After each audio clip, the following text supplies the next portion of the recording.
Me jubilé y compré una cabaña en el bosque para poder estar finalmente a solas con la naturaleza. Sin ruido, sin gente, solo el viento y las copas de los árboles. Entonces mi yerno llamó y dijo: «Mis padres se mudarán contigo. Si no te gusta, regresa a la ciudad». No dije nada, pero dejé una sorpresa que pondría sus vidas patas arriba.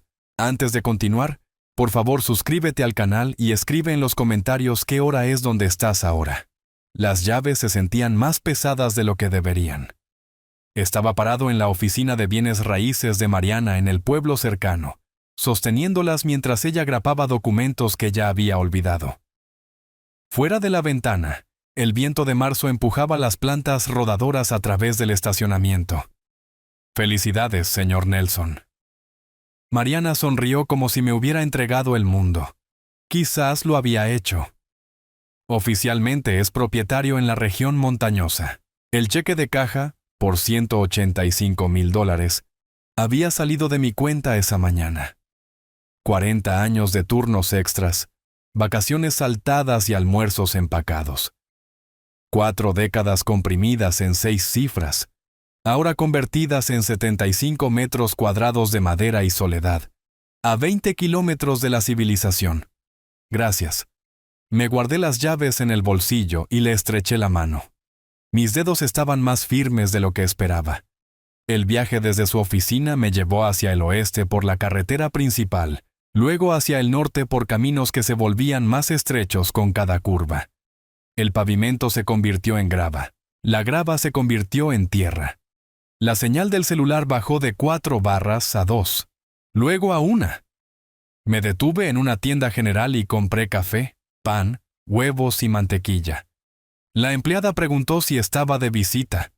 «¿A vivir?», dije. Ella asintió como si yo hubiera dicho algo sabio.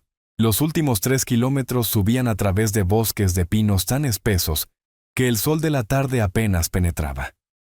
Cuando la cabaña apareció en su claro, me orillé y apagué el motor. 4 ciervos pastaban a 50 metros más allá del porche. Levantaron la cabeza, estudiaron mi camioneta y luego continuaron comiendo. Uno movió una oreja para espantar una mosca. Me senté allí durante 5 minutos, observándolos. Sin bocinas, sin sirenas, sin voces filtrándose a través de las paredes del apartamento. La cabaña era exactamente como prometían las fotos. Troncos de cedro desgastados, techo de metal verde, chimenea de piedra. Pequeña, sí, pero mía. Abrí la puerta y entré. El aire olía a savia de pino y humo de leña vieja. Una habitación principal con una pequeña cocina. Un dormitorio apenas lo suficientemente grande para una cama doble. Un baño con una ducha en la que tendría que entrar de lado. Perfecto. Descargué la camioneta lenta y metódicamente. Herramientas en el tablero sobre el banco de trabajo. Martillo, llaves inglesas, serrucho, cada uno en su lugar designado. Libros apilados en el estante por tema. Historia. Manuales de ingeniería. 3 novelas que había querido leer desde hacía una década. La cafetera colocada en el mostrador donde la luz de la mañana la golpearía primero. Cada objeto colocado con intención, creando orden en el caos de las cajas de mudanza. Para cuando terminé, el sol estaba bajando. Preparé café, demasiado tarde en el día, pero no me importó, y lo llevé al porche. La mecedora que había comprado específicamente para este momento crujió bajo mi peso. Los ciervos se habían movido más profundo en el claro. Un halcón circulaba en lo alto, montando las corrientes térmicas. Llamé a Valeria. «¡Papá!». Su voz llegó brillante e inmediata. «¿Estás ahí? ¿Lo conseguiste?». «Firmé los papeles esta mañana», dije. «Estoy sentado en el porche ahora mismo, mirando a los ciervos. Estoy tan orgullosa de ti». La calidez en su tono hizo que se me apretara el pecho. «Te ganaste esto». 40 años. Bebí un sorbo de café. 40 años soñé con mañanas donde bebería café y miraría la vida silvestre en lugar del tráfico de la autopista. «Te mereces cada momento de paz». Ella hizo una pausa. Ricardo ha estado tan estresado con el trabajo últimamente. A veces olvido cómo se ve la paz. Algo en la forma en que lo dijo me hizo pausar. ¿Todo bien? Oh, bien, ya sabes cómo es. Presiones de la gerencia media. Se rió, pero sonó débil. ¿Cuándo puedo visitarte? Cuando quieras, mi amor, tú lo sabes. Hablamos por otros 10 minutos. Sus estudiantes, sus planes para el jardín, temas seguros. Cuando colgamos, me senté a ver el sol pintar las montañas de naranja y púrpura. El café se había enfriado, pero lo bebí de todos modos. El teléfono sonó 1 hora después. Mis padres perdieron su casa. Ricardo no se molestó en saludar. Su voz tenía el tono plano que usaba para las llamadas de conferencia. Se mudarán contigo por un par de meses hasta que encuentren un lugar. Mi mano se apretó en el reposabrazos. Espera, ¿qué? Ricardo, acabo de comprar este lugar.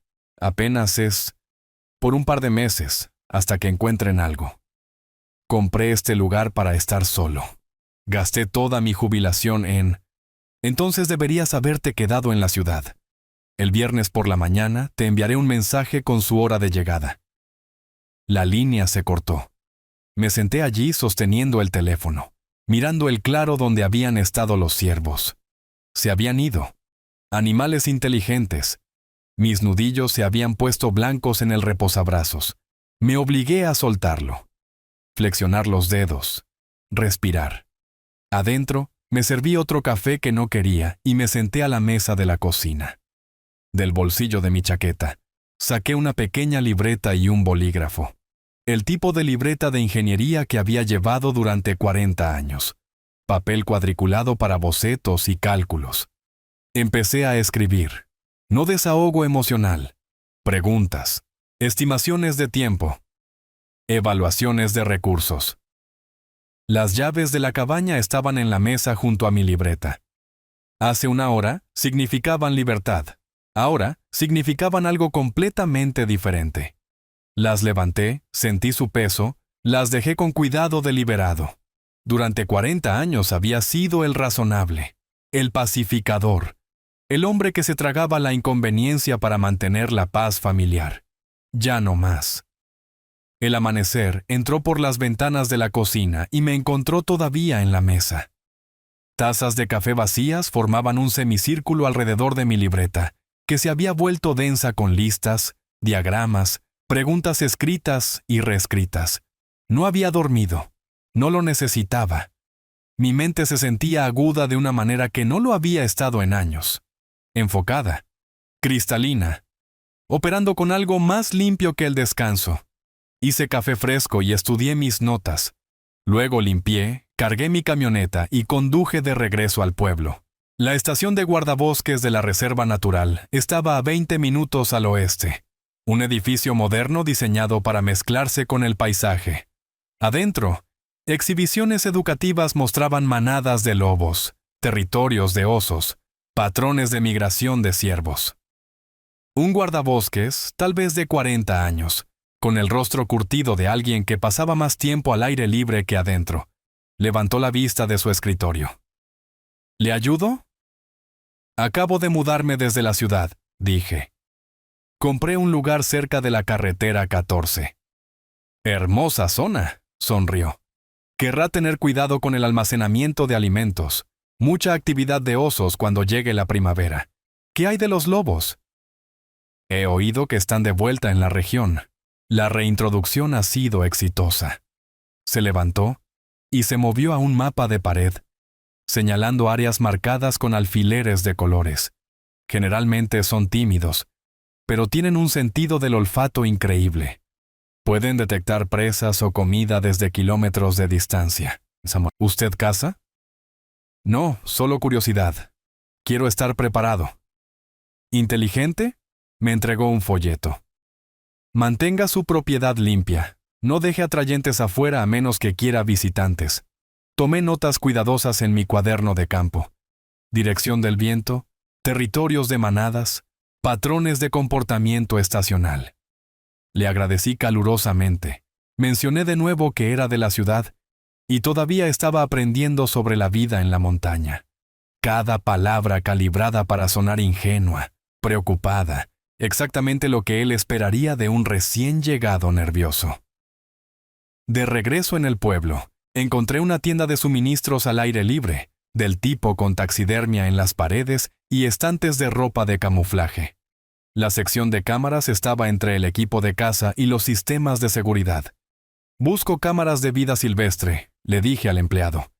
«Quiero monitorear la actividad de osos cerca de mi propiedad». Me mostró 2 modelos con activación por movimiento, visión nocturna, conectividad celular. Estas le servirán bien. Recibimos mucha gente queriendo vigilar su tierra. $340, pagué en efectivo. En la cabaña el miércoles por la tarde, las instalé metódicamente. Una cubriendo la entrada del camino, una orientada hacia el porche delantero. Probé los sensores de movimiento, verifiqué la intensidad de la señal, ajusté las posiciones hasta que la cobertura fue perfecta.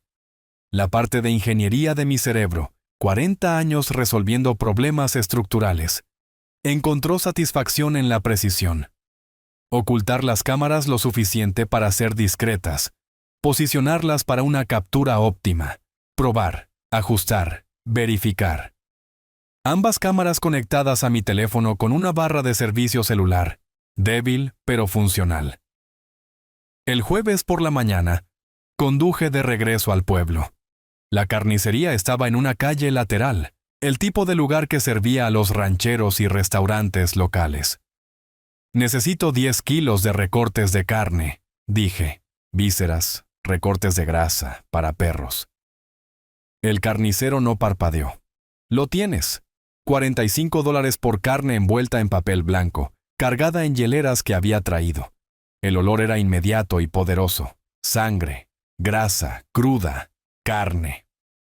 El jueves por la tarde, me paré en el claro detrás de mi cabaña con las hieleras abiertas. El viento venía del oeste. Lo verifiqué a la antigua, mojando mi dedo y sosteniéndolo en alto. Caminé 30 metros desde la estructura, contra el viento. Luego coloqué la carne en 3 pilas, esparciéndola para maximizar la dispersión del olor. No al azar, calculado, lo suficientemente cerca para atraer depredadores al área, lo suficientemente lejos para que se enfocaran en las pilas, no en el edificio. No estaba tratando de poner en peligro a nadie, estaba tratando de educarlos. De vuelta dentro de la cabaña, me moví por cada habitación. Ventanas cerradas con seguro. Apagué la energía innecesaria. Ajusté el termostato al calor mínimo, protegiendo mi inversión mientras preparaba mi trampa. Me detuve en la puerta, eché un último vistazo al espacio que había habitado por menos de 3 días y me fui sin dudarlo. El viaje a la ciudad tomó 5 horas. Llegué a mi antigua casa justo antes de la medianoche, el lugar suburbano que aún no había vendido, todavía parcialmente amueblado, pero vacío. Descargué mi camioneta, instalé mi computadora portátil en la sala, apoyé mi teléfono donde pudiera ver las transmisiones de la cámara. Luego esperé. El viernes por la mañana a las 10 en punto, un sedán apareció en la pantalla de mi teléfono. Arturo y Cecilia emergieron, mirando alrededor con expresiones que reconocí incluso en la pequeña pantalla. Desagrado, juicio. El micrófono de la cámara captó sus voces. ¿Aquí es donde vive ahora? Cecilia arrugó la nariz. Huele a pino y tierra. Al menos es gratis. Arturo caminó hacia la cabaña. Nos quedaremos unos meses. Deja que Ricardo resuelva el siguiente paso. No veo por qué tuvimos que venir hasta acá. Cecilia se detuvo. Se congeló. ¡Arturo! ¡Lobos! 3 formas emergieron de la línea de árboles al noroeste, grises y marrones, moviéndose con propósito cauteloso hacia las pilas de carne. No agresivos, no interesados en los humanos, solo hambrientos. Arturo los vio, se puso pálido. ¡Sube al auto! ¡Sube al auto ahora! Corrieron. Cecilia tropezó, se recuperó. La puerta del auto se cerró de golpe. El motor arrancó y la grava salió disparada mientras retrocedían salvajemente. Luego aceleraron por el camino de entrada. Los lobos, sin molestarse, continuaron hacia la carne. Cerré la computadora portátil y tomé mi café. Tomé un sorbo lento. 20 minutos después sonó mi teléfono. ¿Qué hiciste? La voz de Ricardo había perdido su tono empresarial. Ahora era solo furia. Mis padres casi fueron atacados. No hice nada, dije con calma. Te advertí que esta propiedad está en la naturaleza salvaje. Tú planeaste esto. Pusiste cebo para esos animales. Ricardo, vivo en territorio de lobos. Los lobos viven aquí. Este es su hogar. Tal vez debiste haber preguntado antes de asumir que podías usar el mío. Estás demente. ¿Vas a qué? ¿Demandarme porque la vida silvestre existe en mi propiedad? Buena suerte con eso. Esto no ha terminado. No, dije. Apenas está comenzando. Presioné finalizar llamada, dejé el teléfono deliberadamente, regresé a mi computadora portátil y abrí la grabación nuevamente, viendo a los lobos terminar la carne y desaparecer de nuevo en el bosque. Fuera de mi ventana en la ciudad, las montañas se alzaban en la distancia. En algún lugar allá arriba, mi cabaña esperaba. Había estado planeando defensa, pero sentado allí, viendo la grabación una vez más, me di cuenta de que algo había cambiado. Esto ya no se trataba de defensa. Pasaron 2 semanas antes de que Ricardo hiciera su siguiente movimiento. Pasé esos días instalándome en la rutina que había imaginado. Café en el porche al amanecer, viendo ciervos pasar por el claro, leyendo libros que había pospuesto durante décadas. Pero la paz se sentía condicional ahora, como estar parado sobre hielo que podría romperse. Revisaba mi teléfono más de lo que quería. Mantenía las transmisiones de la cámara abiertas en mi computadora portátil. Escuchaba vehículos en el camino de tierra. Mediados de abril trajo tardes más cálidas y las primeras flores silvestres serias. Estaba cortando leña cuando sonó mi teléfono. Valeria. «Papá, por favor». Su voz se quebró en la segunda palabra. Estaba llorando. Ricardo me mostró la grabación de los lobos. Eso podría haber sido mucho peor. Dejé el hacha y caminé hacia el porche. «Valeria, cariño, los lobos viven en estas montañas. Yo no creé esa situación». Le advertí a Ricardo que esta no era una vivienda apropiada para sus padres. Pero sabías que venían.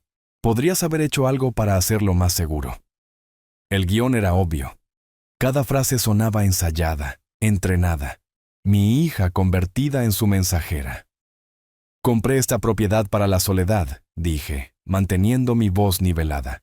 Nadie preguntó si estaba dispuesto a recibir huéspedes, pero estoy dispuesto a reunirme con Arturo y Cecilia para discutir opciones. ¿Lo harás? La esperanza inundó su tono. ¿De verdad? Me reuniré con ellos en el pueblo. Terreno neutral. Hablaremos. Después de colgar, me quedé mirando las nubes moverse sobre las montañas. Ella genuinamente creía que estaba ayudando. Eso lo hacía peor. 2 días después, conduje al pueblo para la reunión.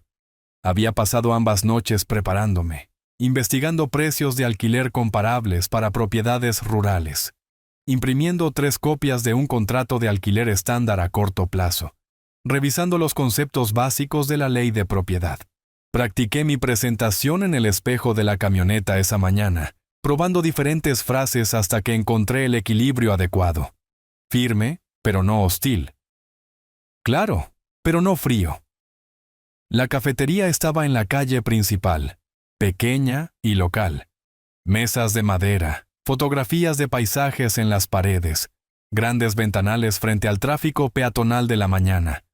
Llegué 15 minutos antes y elegí mi posición cuidadosamente.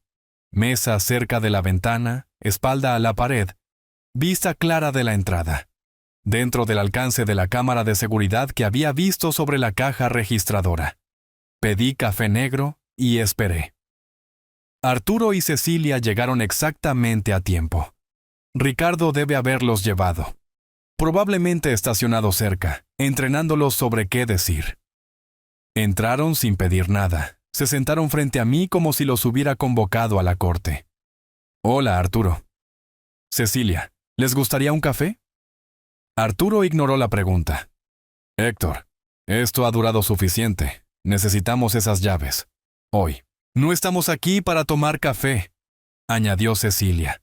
Estamos aquí porque se supone que la familia ayuda a la familia. Saqué el contrato de alquiler de mi carpeta y lo deslicé sobre la mesa. El papel hizo un sonido suave contra la madera. Lo alineé perfectamente con el borde de la mesa y lo toqué una vez con mi dedo índice. Estoy de acuerdo. Por eso preparé una propuesta. Arturo miró hacia abajo, luego hacia arriba, su rostro enrojeciendo. ¿Un contrato de alquiler? ¿Nos estás cobrando alquiler? Tasa de mercado para una propiedad amueblada en esta área. $1,200 mensuales. Contrato de 6 meses. Términos estándar. ¿Quieres dinero de tu propia familia? Su voz subió. Otros clientes miraron. ¿De gente que no tiene a dónde ir? Cecilia se inclinó hacia adelante, su expresión herida. Nunca pensé que fueras este tipo de persona, Héctor. Codicioso. Simplemente codicioso. Me puse de pie, recogí mi carpeta y levanté mi taza de café para llevarla a la barra. Hábito. Cortesía. El tipo de gesto que me separaba de las personas que esperaban ser servidas. Entonces supongo que no tenemos un acuerdo. Tendrán que encontrar alojamiento alternativo. No puedes simplemente... ¿Dónde se supone que vamos a...? Arturo se levantó a medias de su silla. Ese no es mi problema para resolver. Buenas tardes. Asentí al barista al salir. En la camioneta, me senté un momento con las manos en el volante, respirando constantemente, dejando que la adrenalina se asentara. Luego arranqué el motor y conduje a casa. Esa noche, mi teléfono se convirtió en un arma apuntada hacia mí desde múltiples direcciones. La primera llamada llegó alrededor de las 6. La prima Laura, alguien con quien no había hablado en 3 años. ¿Héctor? Soy Laura. Escuché que has estado teniendo algunas dificultades. ¿Dificultades? ¿De parte de quién? Ricardo me llamó. Está preocupado por ti. Dijo que estás aislado en las montañas, actuando de manera extraña. La estrategia se reveló completamente. Estaba construyendo una narrativa, plantando semillas con cada miembro de la familia que podía contactar. Laura, estoy bien. Me retiré a las montañas. Eso no es extraño. Ese es un plan que he tenido durante años. Él dijo que hubo un incidente con animales salvajes y te negaste a ayudar a sus padres. Esa es una versión interesante de los hechos. Gracias por preguntar por mí, Laura.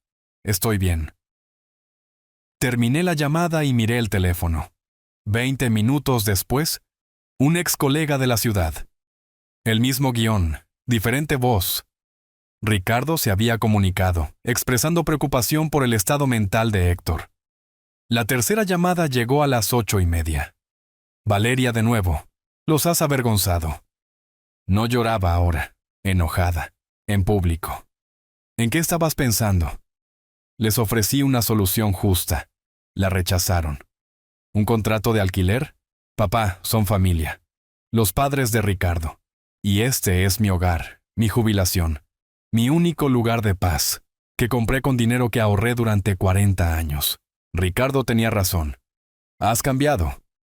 Te has convertido en alguien que no reconozco. Las palabras aterrizaron como ella pretendía. Mantuve mi voz tranquila, controlada. Incluso cuando algo se rompió dentro de mi pecho. Tal vez lo he hecho. O tal vez todos los demás lo han hecho, y finalmente lo estoy notando. La línea se cortó. Me había colgado. Me senté en la mesa de la cocina con mi teléfono en la mano, viendo la oscuridad asentarse sobre las montañas. 3 llamadas en una noche, todas diciendo lo mismo. Héctor Nelson es inestable, peligroso, irrazonable. El aislamiento que había buscado estaba siendo utilizado como arma, convertido en evidencia de deterioro mental. Ricardo ya no estaba tratando de tomar la cabaña. Estaba tratando de destruir mi credibilidad primero. Hacerme parecer incompetente. Poner a la familia en mi contra para que nadie creyera mi versión de los hechos. Estrategia clásica. Aislar al objetivo. Controlar la narrativa. Golpear cuando estén indefensos. Abrí mi computadora portátil y comencé a escribir. Licenciado Fernández, abogado. Envié el correo electrónico a las 9:47 de esa noche. Palabras cuidadosas, lenguaje fáctico, sin emoción filtrándose. Necesitaba asesoramiento legal con respecto a la presión familiar sobre la propiedad.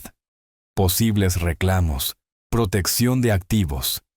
Incluí lo básico: mi edad, valor de la propiedad, situación familiar y 3 preguntas específicas sobre la ley de personas mayores y planificación patrimonial. Luego me serví un bourbon, un vaso, 2 dedos, sin hielo. No era un gran bebedor, pero esta noche lo ameritaba. El porche estaba frío para abril, pero me senté allí de todos modos, viendo emerger las estrellas sobre las montañas. En algún lugar allá abajo, Ricardo estaba planeando su próximo movimiento. Yo tenía la intención de estar varios pasos adelante. La mañana llegó con un correo electrónico esperando. El licenciado Fernández había respondido a las 7:15. Podía reunirse el jueves por la tarde en su oficina en el pueblo. Estructura de honorarios, $300 por hora. Confirmé la cita inmediatamente. Durante los siguientes 3 días, organicé la documentación. Mi experiencia en ingeniería me sirvió bien. Todo etiquetado, fechado, con referencias cruzadas. Escritura de propiedad en una carpeta, documentos de compra en otra. Diagrama del árbol genealógico mostrando relaciones. Cronología escrita de los eventos, comenzando con la primera llamada de Ricardo. Transcripciones de conversaciones telefónicas clave de mis notas detalladas. Impresiones del contrato de alquiler que Arturo había rechazado. Para el jueves por la mañana, tenía un maletín de cuero lleno de evidencia que podía construir un caso tan sólido como cualquier cimiento que hubiera diseñado. El miércoles por la tarde, sonó mi teléfono. Valeria. ¿Papá?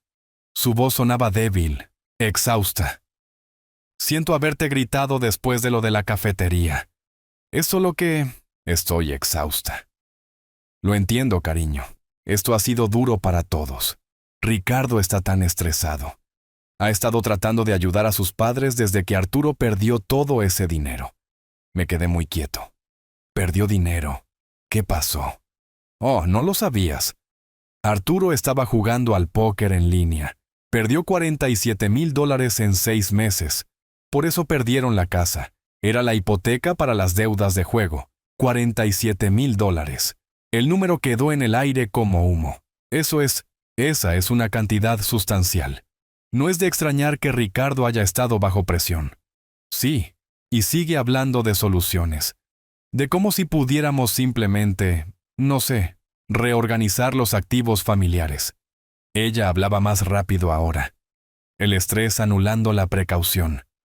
Mencionó algo sobre poner tu cabaña en un fideicomiso familiar para que pudiera beneficiar a todos eventualmente. Para tu planificación patrimonial, ¿sabes? Y el valor de la propiedad probablemente ya ha subido desde que la compraste en marzo.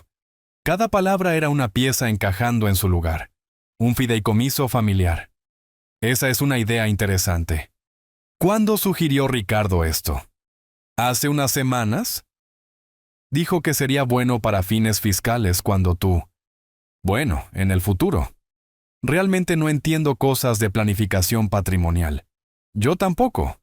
Por eso estoy consultando a un abogado esta semana, solo para asegurarme de que todo sea correcto. ¿Un abogado? Su voz se agudizó. ¿Papá? ¿Es eso necesario? A mi edad, con una propiedad que vale tanto, sí, es lo responsable. Después de colgar, agregué 6 páginas de notas a mi documentación. El juego de Arturo. El esquema de Ricardo disfrazado de planificación patrimonial. La línea de tiempo de la desesperación impulsando la agresión.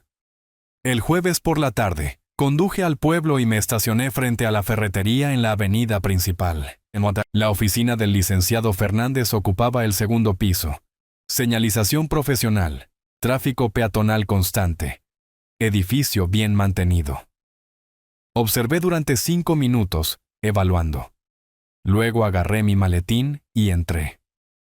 El licenciado Fernández tenía unos 50 y tantos años, curtido por el clima, con la manera directa de alguien que había crecido en un rancho antes de que la Facultad de Derecho cambiara su camino. Su oficina tenía muebles de madera, libros de leyes, título enmarcado y una ventana con vista a la calle principal. Presenté mi documentación en secuencia: papeles de propiedad, diagrama familiar, cronología, evidencia. Cada documento entregado en el momento apropiado. Fernández tomó notas, hizo preguntas aclaratorias. Tenía respuestas preparadas. Señor Nelson, tengo que decir que esta es la admisión más organizada que he visto en años. Ha documentado todo. 40 años en ingeniería de construcción. La documentación previene disputas. En este caso, lo va a proteger significativamente. Se reclinó, golpeando su bolígrafo contra el escritorio. Aquí está mi evaluación. Su yerno está intentando establecer bases para afirmar que usted es incompetente o necesita supervisión. La campaña de desprestigio, las historias sobre comportamiento peligroso. Estos son preliminares para una posible demanda de tutela. Tutela. Quitarme mis derechos legales. Es una táctica, no siempre exitosa, pero puede atar sus activos en la corte durante meses mientras argumentan que no puede manejar sus asuntos. La solución es probar de manera concluyente que está manejando sus asuntos de manera competente, que es lo que estamos haciendo ahora mismo. ¿Cuál es el siguiente paso? Fideicomiso en vida revocable con un administrador independiente. Seré franco, costará alrededor de $2,400 en honorarios legales, pero lo hace esencialmente intocable. El fideicomiso es dueño de la propiedad, no usted personalmente, por lo que la presión familiar se vuelve legalmente insignificante. Hágalo. ¿Qué tan pronto podemos tenerlo listo? 2 semanas. Redactaré los documentos. Usted revisará y firmará. Lo registraremos correctamente. Después de eso, su propiedad está protegida. La reunión duró 90 minutos. Cuando me fui, el sol estaba más bajo, pero me sentía más claro de lo que me había sentido en semanas. Siguiendo el consejo de Fernández, conduje a la biblioteca pública en lugar de ir a casa. Elegí una terminal de computadora en la esquina, espalda a la pared, hábito, y accedí a los registros de propiedad, bases de datos públicas que había navegado antes durante mi carrera de ingeniería, permisos de construcción, gravámenes de propiedad, servidumbres. Ingresé la dirección de Valeria y Ricardo y descargué su historial hipotecario. La línea de crédito con garantía hipotecaria me golpeó como agua fría. $35,000. Fechada hace 8 meses. Autorización de firma única, solo el nombre de Ricardo. Imprimí los documentos con manos que no temblaban, pero querían hacerlo. Los agregué a mi carpeta. Conduje de regreso a la cabaña en silencio. Esa noche, llamé a Fernández desde el porche.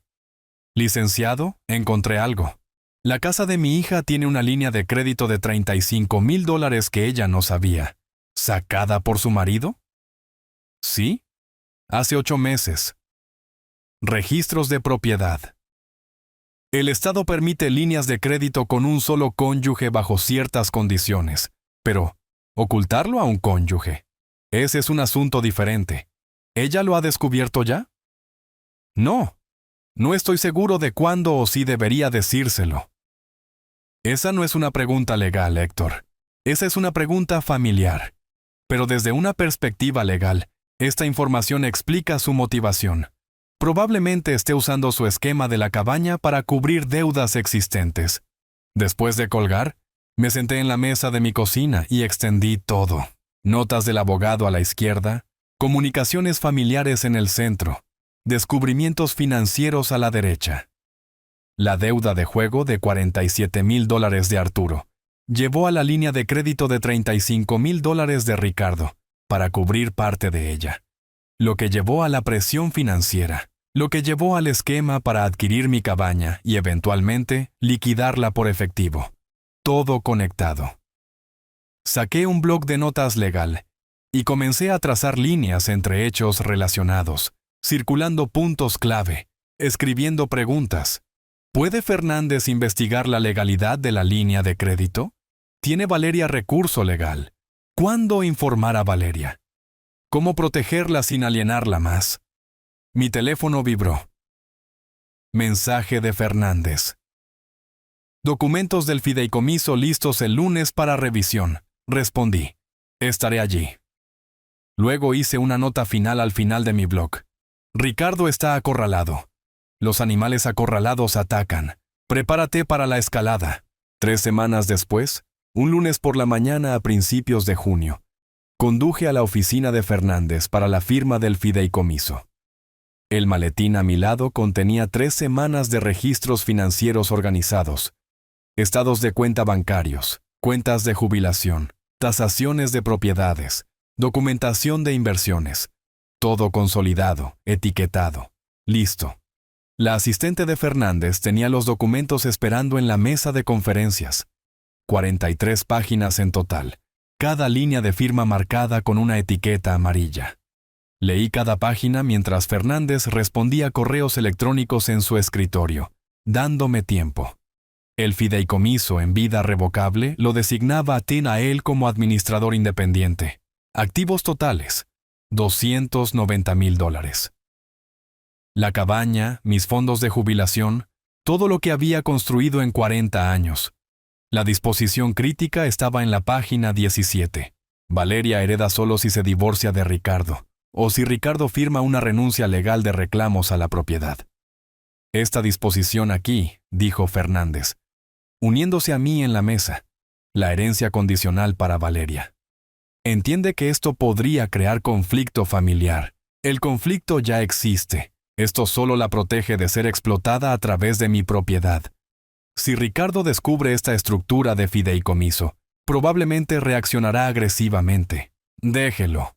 Todo aquí es legal. No tiene motivos para impugnar. La expresión de Fernández era de complicidad. Los motivos legales y el drama familiar son cosas diferentes. ¿Está preparado para que él escale la situación?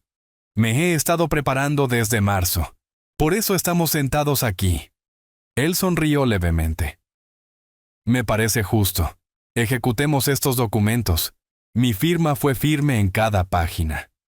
La notaria, asistente de Fernández, profesional y eficiente, aplicó su sello con precisión practicada. El sonido que hizo fue satisfactorio. Integridad estructural, edición legal. Escribí un cheque por $2,400 y me fui con copias de todo en un sobre sellado. El resto de esa semana trabajé a través de mis instituciones financieras metódicamente. Cada llamada telefónica siguió el mismo patrón.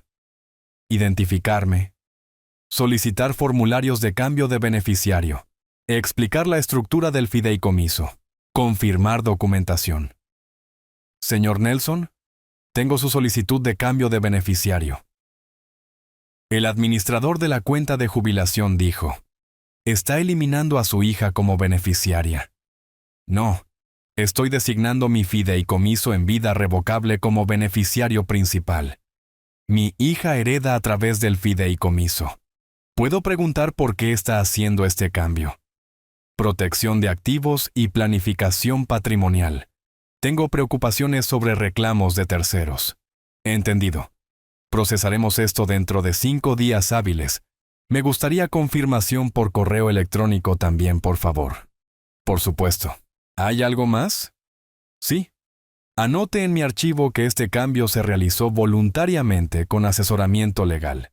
Estoy documentando mi competencia para todas las decisiones financieras. Una pausa.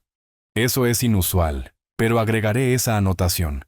Para el viernes, cada activo que poseía estaba protegido dentro de la estructura del fideicomiso. Mantuve una lista de verificación en la mesa de mi cocina, marcando cada tarea completada con satisfacción. 2 semanas después, Valeria llamó. Papá, Ricardo ha estado tan raro últimamente. Su voz sonaba débil, exhausta. Preguntando sobre tus finanzas, si has actualizado tu testamento. Dejé mi café con cuidado. He hecho algo de planificación patrimonial. Es responsable a mi edad. Lo sé, pero se enojó mucho cuando mencioné que estableciste un fideicomiso. Lo llamó una traición. ¿Por qué tu planificación patrimonial lo traicionaría a él? No es su herencia. Mi mano se apretó en el teléfono. Valeria, le contaste detalles sobre el fideicomiso. Solo mencioné que estableciste uno. No pensé que fuera un secreto. ¿Lo es? No, no es un secreto, solo privado. ¿Qué dijo exactamente Ricardo? Dijo que estás dejando fuera a la familia y siendo manipulado por abogados. Papá, ¿qué está pasando? ¿Por qué le importa tanto? Esa es una muy buena pregunta, cariño. Una que probablemente deberías hacerle directamente. Después de colgar, llamé inmediatamente a Fernández. Ricardo sabe sobre el fideicomiso. Su respuesta fue inmediata. ¿Qué tan pronto puede obtener una evaluación médica? Al día siguiente, estaba reparando la barandilla del porche cuando el auto de Ricardo subió rápido por el camino de entrada, rociando tierra y grava. Saltó, no cerró la puerta correctamente, irrumpió hacia mí. Con calma dejé mis herramientas, recuperé mi teléfono, comencé a grabar video. Me paré en la parte superior de los escalones del porche, 6 escalones arriba, dándome una posición elevada. Ricardo tuvo que acercarse cuesta arriba, mirándome. Sostuve el teléfono a la altura del pecho, lente, obviamente apuntando hacia él. Ricardo, estás en mi propiedad sin invitación. Estoy grabando esta conversación, no me importa tu grabación. Su rostro estaba rojo, movimientos agresivos. Estableciste algún esquema legal para robarle a tu propia hija. El fideicomiso protege mis activos y asegura que Valeria herede apropiadamente. Es completamente legal. ¿Apropiadamente? ¿Qué significa eso? A menos que se divorcie de mí. Eso es lo que realmente quieres, ¿no? El fideicomiso asegura que mi propiedad no esté sujeta a reclamos de terceros. Eso es planificación patrimonial estándar. ¿Terceros? Soy familia, tu yerno. Eres el esposo de mi hija. No tienes ningún reclamo legal sobre mi propiedad. El fideicomiso simplemente formaliza esa realidad. Su voz subió más alto. Veremos sobre eso. Conseguiré un abogado. Impugnaré esto. Me aseguraré de que nunca vuelvas a ver a Valeria. ¿Estás amenazando con aislar a mi hija de mí porque protegí mi propia propiedad? Eso es interesante. Para el registro, esto no ha terminado. Entonces sal de mi propiedad. Ahora, o llamaré al sheriff por invasión. Irrumpió de regreso a su auto. El motor rugió. La grava salió disparada mientras retrocedía salvajemente y aceleraba por el camino de entrada. Dejé de grabar. Revisé las imágenes inmediatamente. Rostros visibles, audio claro, amenazas documentadas. Lo subí al almacenamiento en la nube y envié una copia por correo electrónico a Fernández, con la línea de asunto. Evidencia confrontación hostil. Esa noche, escribí un informe detallado del incidente. Fecha, hora. ¿Qué se dijo? Sin testigos, desafortunadamente, pero el video capturó todo. La respuesta de Fernández llegó en 1 hora. Continúe documentando todo. Considere una evaluación médica para prevenir desafíos de competencia. Espere represalias. Se les están acabando las opciones. Llamé a la clínica de la doctora López a la mañana siguiente. La recepcionista preguntó si algo específico motivó la solicitud. Tengo 67 años. Soy dueño de una propiedad y quiero documentación de que estoy sano y competente. Planificación preventiva. La cita fue programada para el lunes siguiente. Me senté a mi mesa esa noche, revisando el video de la confrontación, viendo la ira de Ricardo desarrollarse en la pequeña pantalla. Su máscara había caído completamente cuando el dinero fue amenazado. Cada palabra grabada, cada amenaza documentada. Mi teléfono vibró. Correo electrónico de Fernández. Buen pensamiento sobre el aval médico. Probablemente intentarán con los servicios de protección para adultos a continuación. Manual estándar para estas situaciones. Manténgase delante de ellos. Escribí de vuelta. Ya programado. Cita la próxima semana. Antes de cerrar la computadora portátil, miré la foto enmarcada de la joven Valeria en la repisa. 8 años. Le faltaban los dientes frontales. riendo de algo que yo había dicho. Me pregunté cuánto daño colateral crearía esta guerra antes de que terminara. El lunes por la mañana me encontró en la clínica de la doctora López, 15 minutos antes. El edificio médico era moderno, de una sola planta, eficiente. Llené el papeleo, solicitando copias de todos los resultados de las pruebas y evaluaciones. Cuando la doctora López me llamó, expliqué directamente. Tengo 67 años, poseo propiedades y quiero documentación médica de referencia que demuestre mi competencia física y mental. Era una mujer aguda en sus 50 años con la competencia curtida de alguien que había practicado medicina rural durante décadas. Su expresión mostró comprensión. Ya veo. Desafortunadamente, he encontrado situaciones como esta antes. Los hijos adultos a veces desafían la competencia de los padres para obtener el control de los activos. Eso es exactamente lo que estoy previniendo. ¿Puede proporcionar una evaluación escrita detallada? Absolutamente. Realizaré pruebas cognitivas integrales y proporcionaré una carta formal, para fines legales, ¿correcto? Correcto. Quiero documentación que pueda sostenerse en la corte, si es necesario. Entonces, seamos minuciosos. El examen duró 90 minutos. Presión arterial, reflejos, análisis de sangre, luego pruebas cognitivas, examen del estado mental, dibujo del reloj, ejercicios de recuperación de memoria. Me pidió que dibujara un reloj que mostrara las 3:15. Lo dibujé con precisión. Me pidió que recordara 3 palabras: manzana, mesa, centavo, y las recordara después de 5 minutos. Recordé las 3. Me pidió que contara hacia atrás desde 100 de 7 en 7. Lo hice con precisión. Cuando terminó, la doctora López escribió notas en su computadora. Luego imprimió una carta con el membrete de la clínica. El señor Héctor Nelson es mentalmente competente, físicamente sano, totalmente capaz de manejar sus propios asuntos y tomar decisiones independientes con respecto a su propiedad y finanzas. Paciente alerta, orientado, cognitivamente intacto, sin signos de demencia, confusión o capacidad disminuida. Ella la firmó, aplicó el sello de la clínica, me entregó tanto la carta como copias de todos los resultados de las pruebas. $240 por la evaluación extendida. Pagué con tarjeta de crédito, anotando la transacción cuidadosamente para mis registros. 2 días después, estaba en mi taller organizando herramientas cuando un sedán desconocido se detuvo.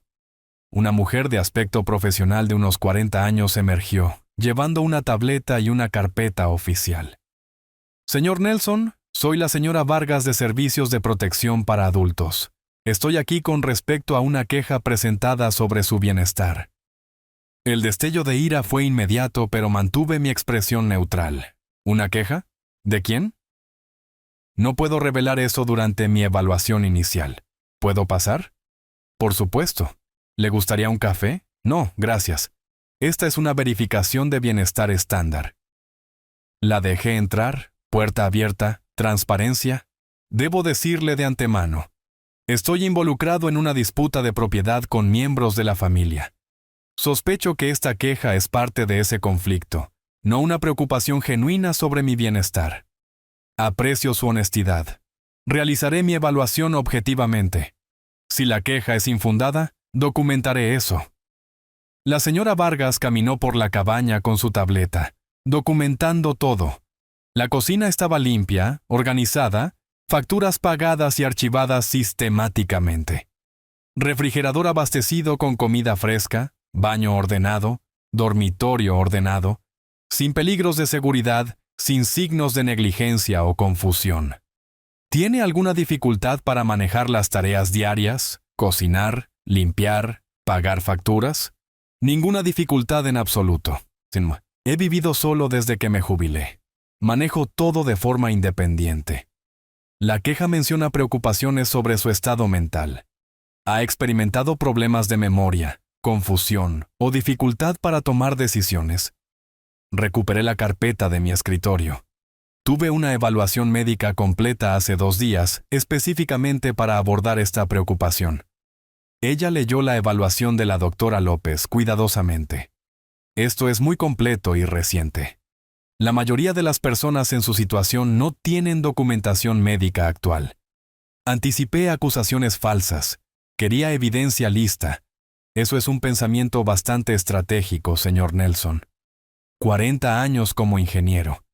Creo en planificar con anticipación. También proporcioné estados de cuenta bancarios recientes que mostraban una gestión financiera responsable y copias de mis documentos de fideicomiso que probaban una planificación patrimonial sofisticada. La señora Vargas tomó notas extensas. Su comportamiento profesional permaneció neutral, pero reconocí el patrón en sus preguntas. Ella había visto esto antes. Explotación familiar disfrazada de preocupación. 3 días después, el licenciado Fernández obtuvo copias de la queja oficial a través de canales legales. La leí en la mesa de mi cocina, lentamente, completamente, varias veces. Ricardo y Arturo habían firmado como codenunciantes. Las acusaciones eran específicas y completamente falsas. Reclamo. Héctor amenazó a miembros de la familia con armas. Falso, nunca he tenido armas de fuego. Reclamo. Exhibe comportamiento paranoico incluyendo cámaras de seguridad en todas partes. Las cámaras existen para protección legítima de la propiedad después de amenazas reales. Reclamo. Rechaza atención médica. Falso, acababa de completar una evaluación integral. Reclamo. Lucha con tareas básicas y toma decisiones financieras irracionales. El fideicomiso era una planificación sofisticada, no irracional. Cecilia proporcionó una declaración de apoyo, afirmando que los puse en peligro con animales salvajes. El incidente del lobo de marzo, ahora tergiversado como evidencia de incompetencia. La queja solicitaba evaluación psiquiátrica obligatoria y posibles procedimientos de tutela. Mi mandíbula se tensó mientras leía. Mis nudillos se pusieron blancos agarrando las páginas. No solo estaban atacando mi propiedad, estaban atacando mi autonomía, mi competencia, mi libertad. Esto era guerra. 10 días después de la visita de la señora Vargas, llegó la notificación oficial. Caso de servicios de protección para adultos cerrado. Queja determinada como infundada. El informe de la señora Vargas indicaba claramente: el sujeto es competente. Vive de manera independiente y segura, sin evidencia de explotación, negligencia o capacidad disminuida. La evaluación médica reciente confirma la salud cognitiva y física. La queja parece motivada por una disputa de propiedad familiar en lugar de preocupaciones genuinas de bienestar. No se justifica ninguna acción adicional. Creé una nueva carpeta etiquetada Queja Falsa APS, Evidencia, y archivé todo sistemáticamente. La queja original con acusaciones falsas, el informe de evaluación de la señora Vargas, la carta de cierre del caso, mi evaluación médica, fotografías de mi cabaña bien mantenida, mi refutación escrita a cada reclamo falso con evidencia de apoyo. La carpeta se unió a la creciente colección en mi estante. Estaba construyendo un expediente completo. Mi teléfono sonó. Fernández. Héctor, encontré algo. Arturo y Cecilia han estado usando la dirección de su cabaña para algo. Los registros públicos muestran correo enviado allí a su nombre. Esto podría ser fraude postal o robo de identidad. Necesitamos investigar inmediatamente. Miré por la ventana hacia el buzón junto al camino. No había pensado en buscar correo dirigido a personas que no viven aquí. Voy para allá ahora. Agarré las llaves de mi camioneta preguntándome qué más estaba a punto de descubrir. Agarré mis llaves y conduje por el largo camino de entrada hasta el buzón. 400 metros de camino de tierra, polvo levantándose detrás de la camioneta en el calor de la tarde. Agosto en la montaña hacía que el aire brillara sobre el suelo. El buzón era de aluminio estándar en un poste desgastado rodeado de hierba alta. Me puse guantes antes de abrirlo. No quería mis huellas dactilares en correo que no era mío. 3 sobres, todos dirigidos a Arturo o Cecilia en la dirección de mi cabaña. Departamento de Servicios Familiares, Cooperativa de Crédito, Administración del Seguro Social. Fotografié cada sobre cuidadosamente con mi teléfono. Frente, reverso, matasellos visibles, fechas claras. Luego los coloqué en una bolsa de plástico para evidencia que había traído específicamente para este propósito y conduje de regreso a la cabaña. Fernández respondió al primer timbre.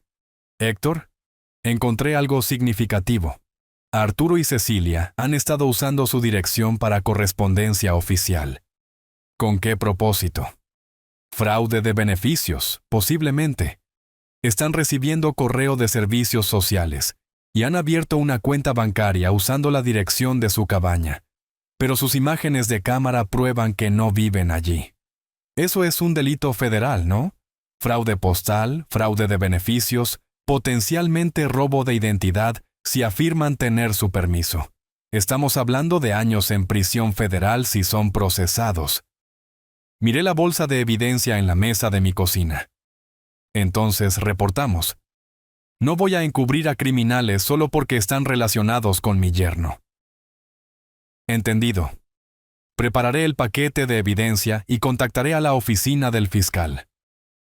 Héctor, esto cambia todo. Una vez que se presenten cargos federales, su credibilidad quedará destruida. Bien. Tal vez finalmente enfrenten consecuencias por sus acciones. La semana siguiente transcurrió rápidamente. Recopilé evidencia con la misma precisión que había aportado a 40 años de proyectos de ingeniería. Imágenes de la cámara de seguridad que mostraban la única visita breve de Arturo y Cecilia en mayo. Facturas de servicios públicos que probaban que no había ocupantes adicionales.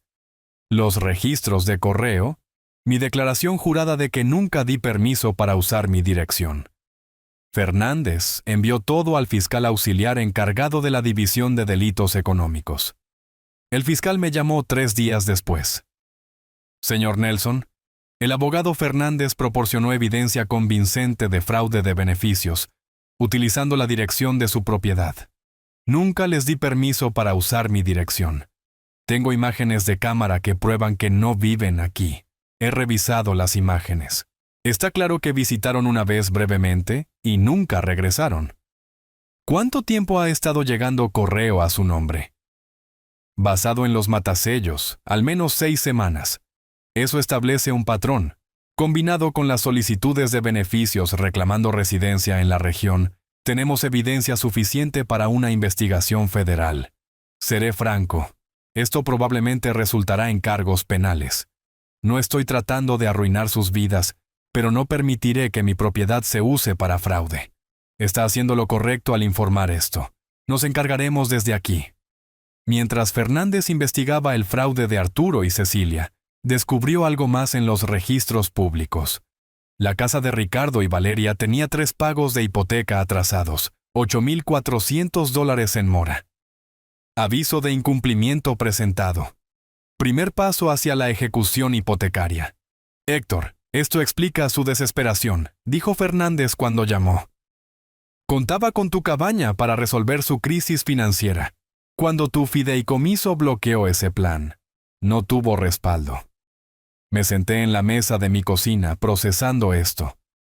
Su propia casa está en riesgo. Hay una opción poco convencional que necesito mencionar. Podrías comprar la deuda en mora. Los bancos venden préstamos morosos con descuento a compañías de cobranza. Te convertirías en el acreedor, pero anónimamente a través de una sociedad de responsabilidad limitada. Ricardo nunca lo sabría. Las implicaciones se asentaron sobre mí lentamente. Eso me daría una ventaja completa. Sí, pero también es éticamente complejo. Controlarías si tu hija conserva su casa. Déjame pensarlo. Caminé por mi propiedad esa noche, rodeando la cabaña, siguiendo la línea de árboles, considerando. Si compraba la deuda, controlaría el futuro de Ricardo. Ese era un poder que nunca había querido. Pero si el banco ejecutaba la hipoteca, Valeria perdería su hogar. Ella era inocente en todo esto.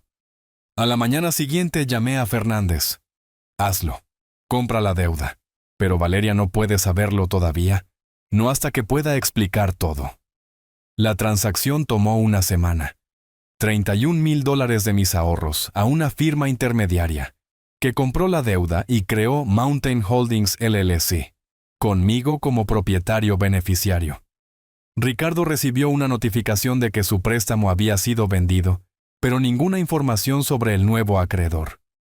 Archivé el recibo de transferencia bancaria en una carpeta, etiquetada simplemente Ventaja. A mediados de agosto, mi posición se había transformado completamente. Arturo y Cecilia enfrentaban una investigación federal. La deuda hipotecaria de Ricardo estaba secretamente bajo mi control. Cada intento de manipulación estaba documentado. Mi propia propiedad y activos eran legalmente intocables. Pero no sentí triunfo, solo cansancio. Se suponía que esto sería una jubilación pacífica. En cambio, se había convertido en una guerra, donde mis oponentes me obligaron a contraatacar. Me senté en mi porche al atardecer, las carpetas de evidencia apiladas a mi lado, y tomé mi decisión. Valeria merecía saber la verdad, toda. Merecía entender lo que había hecho su marido, en qué peligro estaba su hogar, de qué la había estado protegiendo su padre. Saqué mi teléfono y escribí: «Cariño, tenemos que hablar. Puedes venir a la cabaña este fin de semana. Solo tú, es importante». Su respuesta llegó 10 minutos después. «¿Está todo bien? Me estás preocupando. Todo está bien conmigo, pero hay cosas que necesitas saber sobre tu situación financiera. Cosas que Ricardo no te ha dicho». «¿Qué cosas?» «Papá, me estás asustando. No por mensaje de texto, en persona. El sábado por la tarde haré el almuerzo. Ricardo tiene un viaje de trabajo este fin de semana. Puedo ir el sábado». «Perfecto. Solo tú. Esta conversación es entre nosotros». «Está bien. Estaré allí alrededor del mediodía». Dejé el teléfono y miré las montañas oscureciéndose contra el atardecer. Mañana me prepararía. El sábado le diría a mi hija cuán mal su marido había traicionado su confianza. La verdad no sería fácil. Ella podría no creerme inicialmente, podría estar enojada, pero había guardado estos secretos el tiempo suficiente. La mañana del sábado llegó con una claridad cristalina. Me desperté temprano, nervioso de una manera que no había estado durante todo este conflicto. Enfrentar a Ricardo requería estrategia. Enfrentar a mi hija requería algo más difícil. Honestidad que la lastimaría. Limpié la cabaña. Ya estaba limpia, pero necesitaba actividad. Preparé sándwiches de ensalada de pollo, su favorito de la infancia.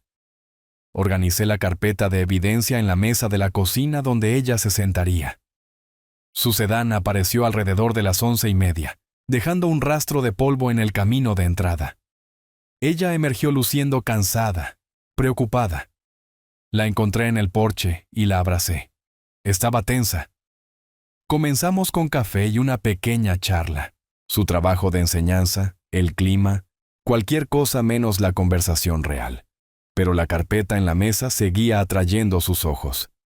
Finalmente, «Papá, ¿qué está pasando?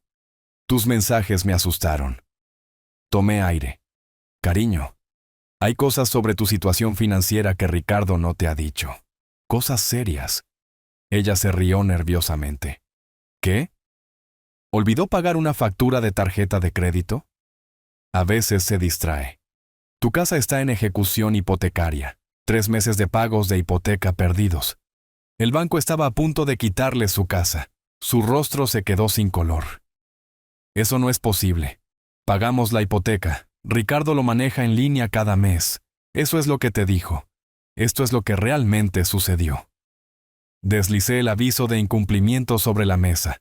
Ella lo leyó lentamente, las manos comenzando a temblar.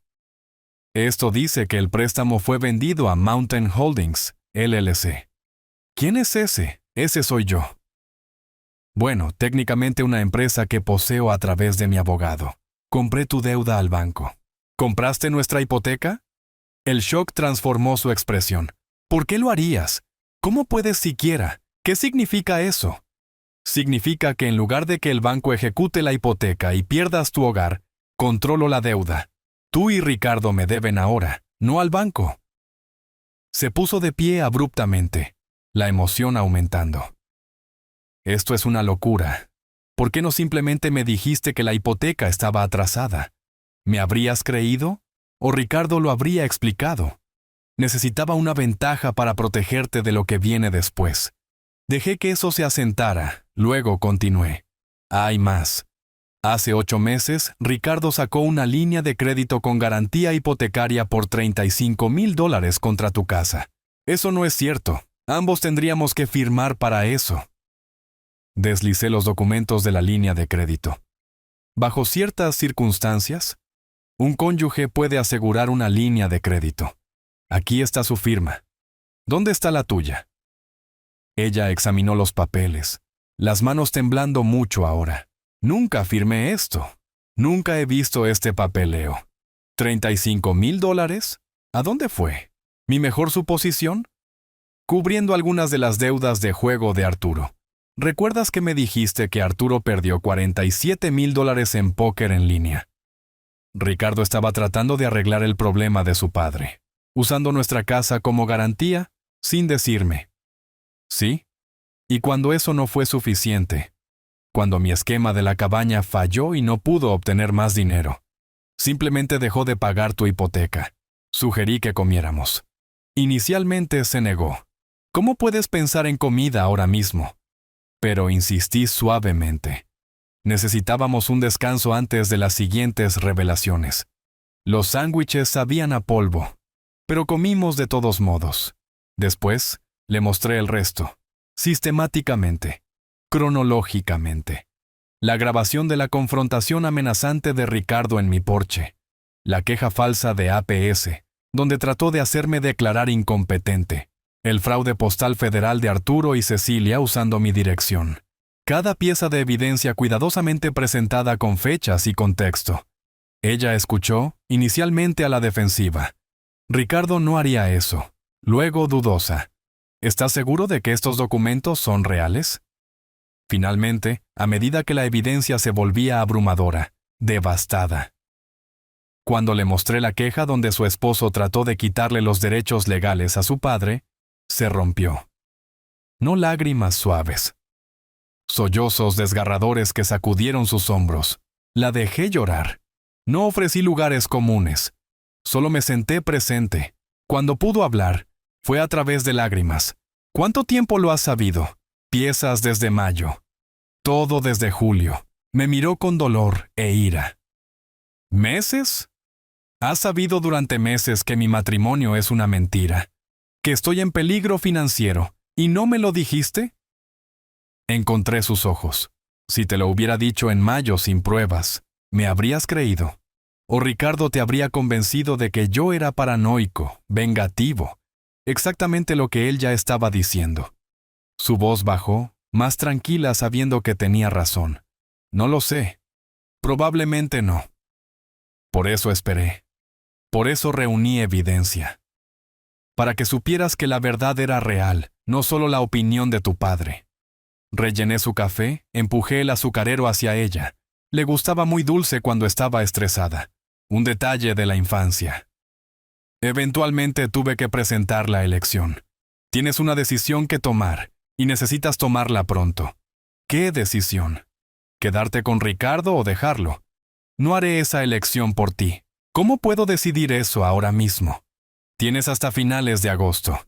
Eso es aproximadamente una semana. Porque los agentes federales van a arrestar a Arturo y Cecilia dentro de 2 semanas por fraude. Cuando eso suceda, todo se volverá público. Ricardo será interrogado. Tu matrimonio será noticia en un pueblo lo suficientemente pequeño como para que todos conozcan a todos. Ella estaba abrumada. Esto es demasiado. No puedo pensar. Si dejas a Ricardo, solicita el divorcio, protégete legalmente. Perdonaré la deuda hipotecaria de tu casa. La poseerás libre y clara. Te ayudaré a reconstruir. Me estás sobornando para dejar a mi esposo. Te estoy ofreciendo un salvavidas. Si lo tomas, es tu elección. Pero entiende, si te quedas con él, no puedo protegerte de lo que viene.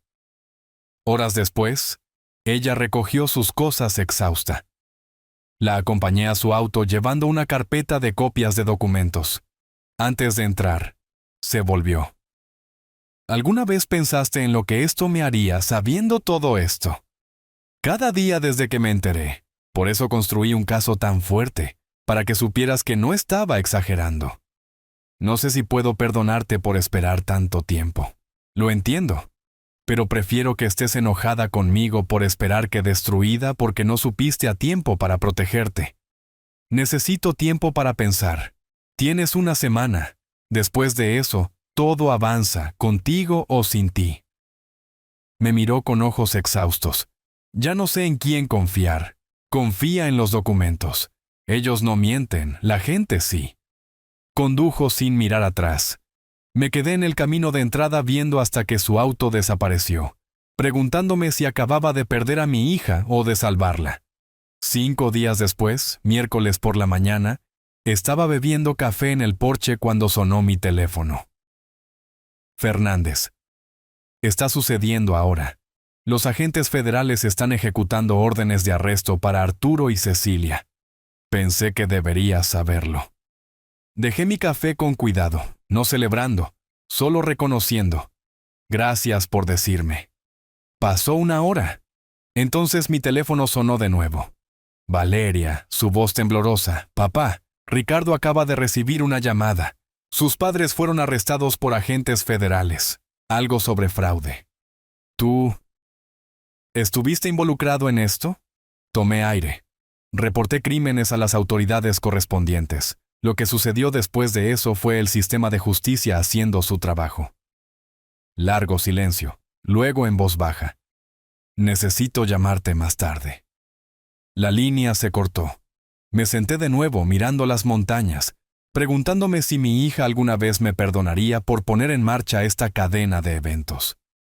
En 3 horas, Ricardo llamó, gritando. Tú hiciste esto. Tú los entregaste. Destruiste a mi familia. Permanecí en silencio, dejándolo agotarse. Tus padres cometieron delitos federales usando mi propiedad. Lo reporté. Eso es lo que hacen los ciudadanos respetuosos de la ley. Se lo diré a todos. Me aseguraré de que sepan que orquestaste esto. Que eres vengativo y cruel. Adelante. Tengo documentación de cada crimen que cometieron. Mi abogado estará feliz de compartirlo públicamente.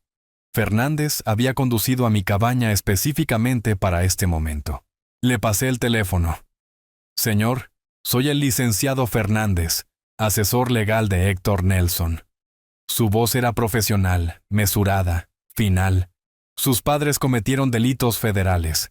Mi cliente cumplió con su deber cívico al reportar esos delitos a las autoridades. Cualquier intento de difamarlo resultará en acción legal inmediata. ¿Entiende? Clic. Ricardo había colgado. El viernes por la tarde, Ricardo intentó vender la casa que compartía con Valeria, necesitando desesperadamente efectivo para la defensa legal de sus padres, para su propia supervivencia. Pero la búsqueda de título reveló el problema. La hipoteca estaba en mora y era propiedad de Mountain Holdings, LLC. Su agente inmobiliario explicó que no podía vender sin la aprobación del titular del gravamen. Ricardo llamó a Fernández en pánico. ¿Su firma posee mi hipoteca? ¿Cómo es eso posible? Mi cliente compró su deuda en mora a través de canales legales. Usted fue notificado hace semanas que su préstamo fue vendido.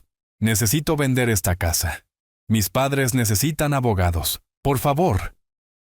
La respuesta de Fernández fue tranquila. Mi cliente está dispuesto a discutir términos.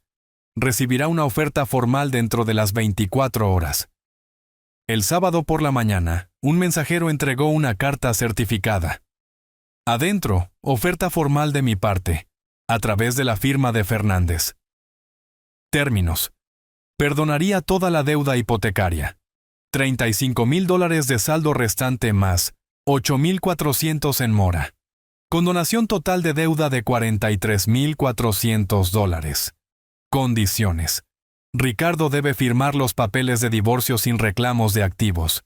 Debe firmar una renuncia legal renunciando a cualquier reclamo a mi propiedad, patrimonio o activos. Debe firmar una declaración jurada reconociendo que no tenía derecho legal a usar mi cabaña o involucrarme en sus problemas financieros. Plazo, 72 horas. Si se negaba, ejecutaría la hipoteca inmediatamente. Perdería la casa de todos modos sin ganar nada. Ricardo llamó a Valeria. Trató de convencerla de luchar contra esto con él. Su respuesta, que supe más tarde, fue simple. Ya solicité el divorcio ayer. Firma los papeles, Ricardo. Se acabó. El lunes por la mañana, Ricardo apareció en la oficina de Fernández. Fernández lo describió más tarde. Desaliñado, sin afeitar, círculos oscuros bajo los ojos, manos temblorosas. Firmó cada documento, acuerdo de divorcio, renuncia de propiedad, declaración jurada. Cuando terminó, preguntó en voz baja, ¿puedo al menos quedarme con la casa? La respuesta de Fernández fue práctica. Una vez que el divorcio sea definitivo, la casa será escriturada a Valeria, libre y clara. Tendrá que encontrar otro alojamiento. Ricardo se fue sin otra palabra. Esa misma tarde sonó mi teléfono. Valeria. Su voz era diferente, todavía herida, todavía procesando, pero más fuerte. Papá, firmé los papeles del divorcio. Lo dejo. No puedo quedarme en esa casa. Demasiados recuerdos. ¿Puedes ayudarme a encontrar algo cerca de ti? Quiero empezar de nuevo. El alivio me inundó, no triunfo, solo un profundo alivio. Por supuesto, cariño. Encontraremos algo perfecto, lo suficientemente cerca para visitar, lo suficientemente lejos para tu independencia. ¿Estás decepcionado de mí por no ver lo que era antes? Nunca. Confiaste en alguien a quien amabas. Eso es lo que hace la buena gente. Él traicionó esa confianza. Eso está en él, no en ti. Su voz se quebró ligeramente. Gracias. Necesitaba escuchar eso. Eres mi hija. Estoy orgulloso de ti por tomar la decisión difícil. Eso requiere verdadera fuerza. Después de colgar, salí al porche. Me senté en la mecedora que había comprado para la jubilación. Por primera vez en meses, simplemente me senté quieto sin planificar, crear estrategias o preocuparme. La tarde estaba clara. Los ciervos pastaban en el claro.